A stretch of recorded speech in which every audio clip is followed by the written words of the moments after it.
Hi, friends. So I have a little bit of a voice thing, but I just wanted to jump on and do a live today and chat a little bit about birth business pain points. Are you running a birth business? I think some of you are, and um, there's some real challenges with birth business. So, hey, sorry again, I've got a weird hoarse voice now, but waving hi to everyone who's joining. Hi, friends. So today I'm just chatting about birth business pain points.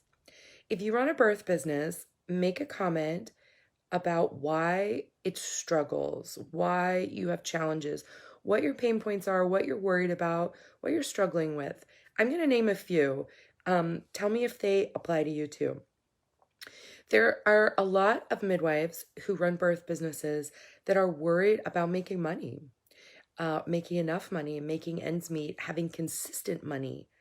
There's a lot of midwives who run birth businesses who are concerned about a work-time-life balance. And then there are many midwives actually who are planning to start a practice who don't exactly know how to start that practice. So I got a question this week that I was going to answer. This is my Ask Augustine segment. And the question was kind of like, I want to start a business. I really need to start a birth business. I'm graduating, or I already have graduated, but I don't even know where to start.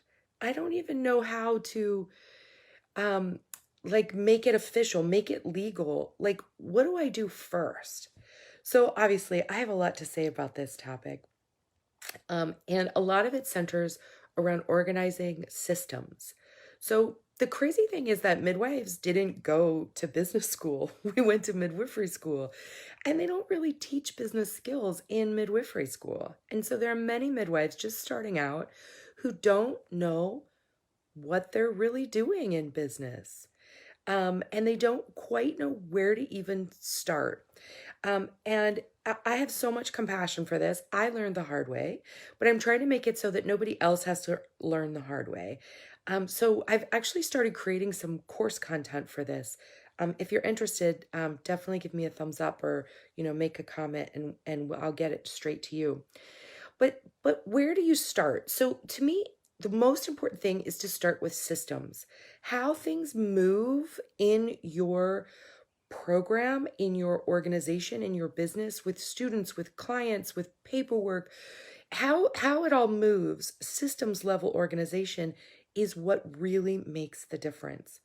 So that's what I really focus on. I happen to have a master's degree in systems level thinking, and I also just naturally gravitate towards understanding big picture things and systems. And so systems are what make all the difference. So today we're talking about running a birth business. If you run a birth business and you're just joining, say hi, give me a wave. I'm so happy to see you all. But also type what it is that you struggle with. What's your pain point? What's your challenging point? And if you're thinking of starting a birth business and you'd like more information about that, definitely put your email and I'll make sure and get that to you. Okay, so let's see what people are saying here. So Meg is saying having clients um, to make the payments that they're supposed to. Oh my gosh, that can be such a pain point. I hear so many clients, so many midwives, my clients, complain about this.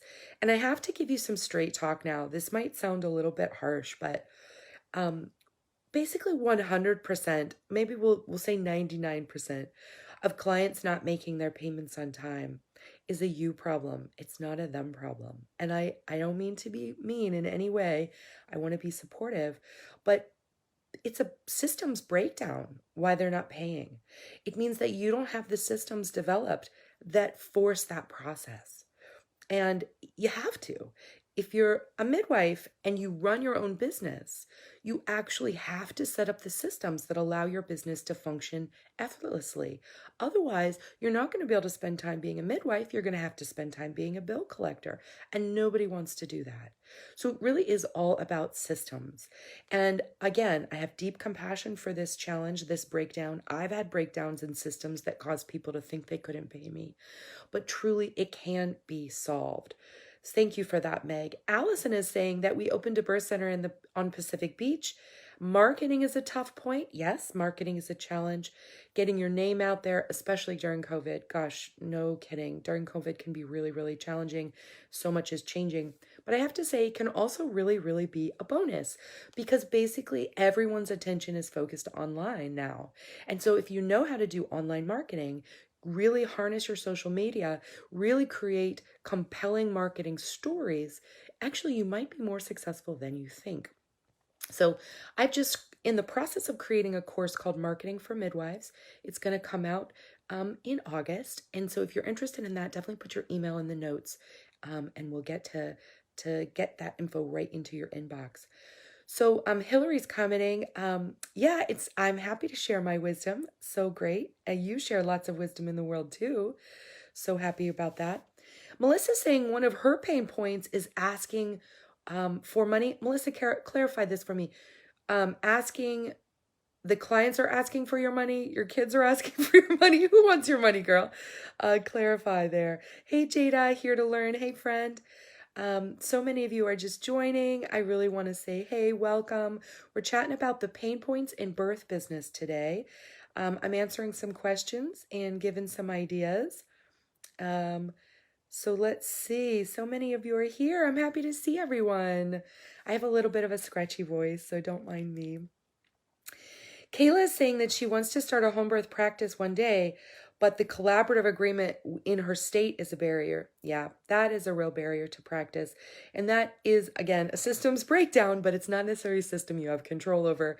So, like all of us, work on advocating at your state level, work on creating change in your state level, pound the floors of the hallways, get to know your senators and your representatives, help them understand that you are an independent, autonomous practitioner who needs to be outside of the overview of a whole nother profession.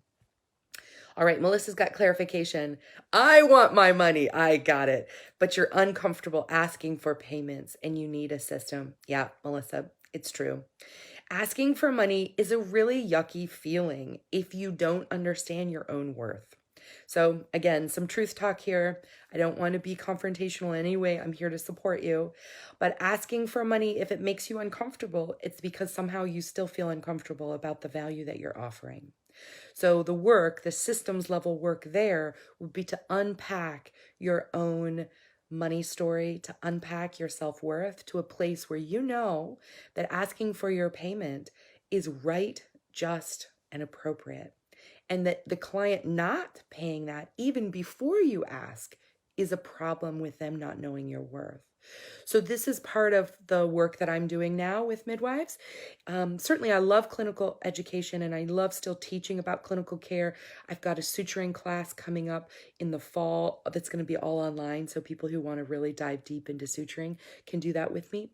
But what I really, really especially love to do is to help midwives know their own worth, value themselves the way that they need to so that clients automatically pay them. They don't even think twice. They think that you're so valuable because you present yourself with such value. And honestly, that's internal work. That takes internal work. So let's see. Meg wants the course outline. Absolutely, we'll get that to you. Tiffany's saying her future pain point is feeling like I'm invading the territory of current licensed midwives in my area. Woo, you have named a real pain point for a lot of midwives. Thank you for that. It seems like we have so many midwives, and I've heard them talk about needing clients here, and I'll be coming in and taking some of that pool of clients who are there to hire midwives. Oh, Tiffany, thank you so much for naming this. This is a pain point that is so 100% on point around the country. Here's what I have to say to you. Currently in the United States, home birth midwives take care of 0.93% of the clients available. We, as a profession, can be taking care of way more than that. So that idea that you're taking potential clients from the existing midwives is a scarcity mindset. That is a belief in scarcity. And it's really, honestly, it's an old belief. I was handed that belief too.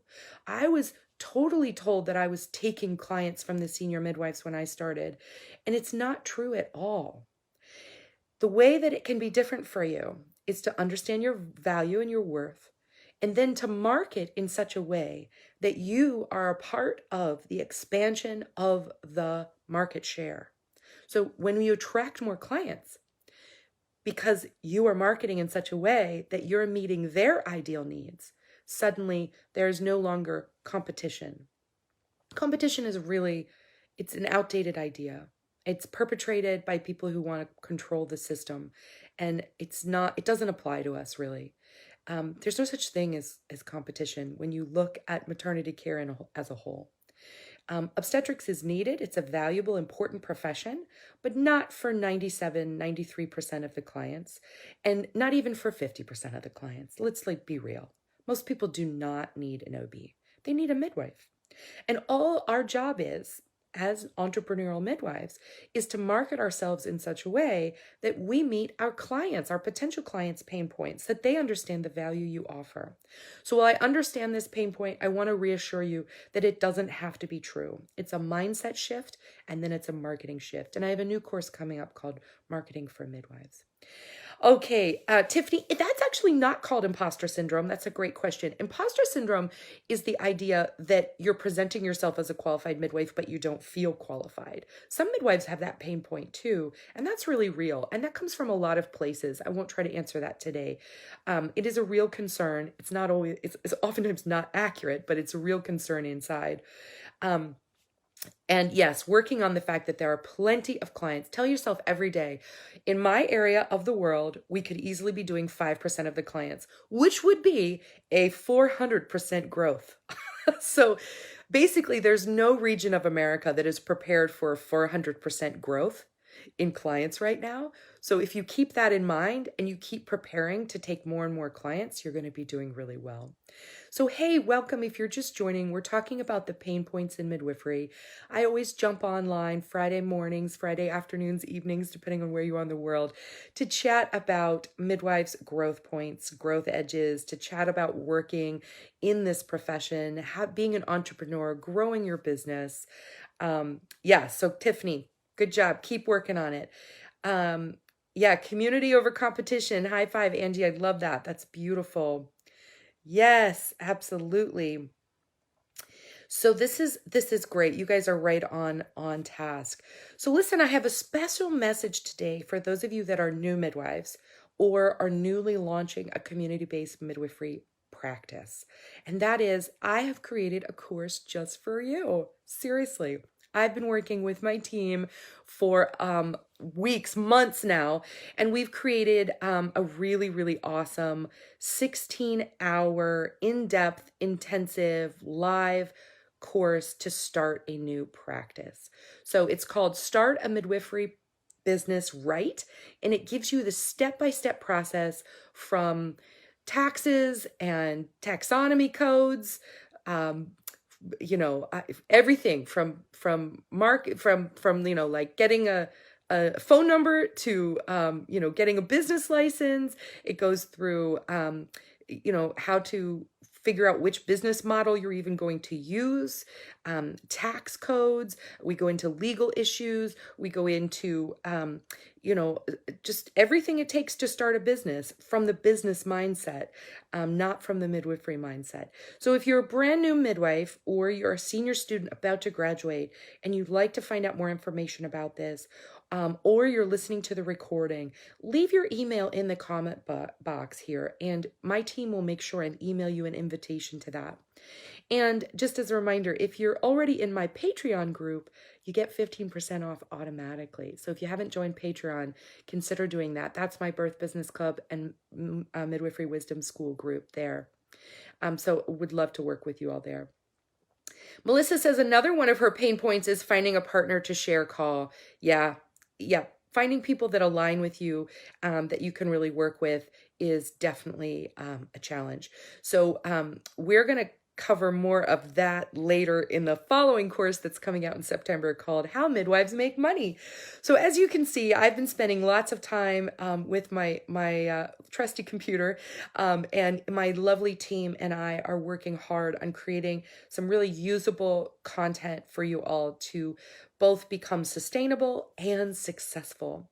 It is my firm belief that midwifery really can make you a living, not surviving, but thriving in this profession that we all love so much. So stick with me.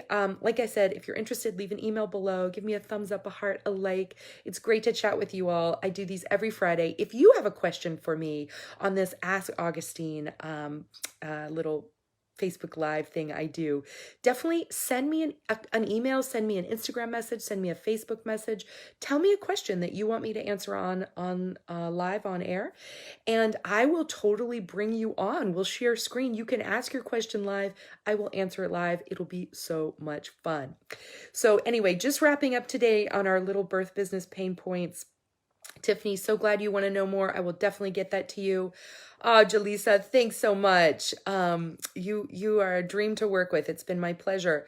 Shof, yes, midwives can make money. I promise. There's some systems development there, though. Yeah, thanks, Kayla. Yeah, I do some podcast interviews all over the place, and that was a fun one on Dr. Stu's post. Absolutely. Angie, thanks for leaving your email. Melissa, love you, miss you. Big hugs to everyone around the world. It was so great to connect with you today. Stay in touch. Bye.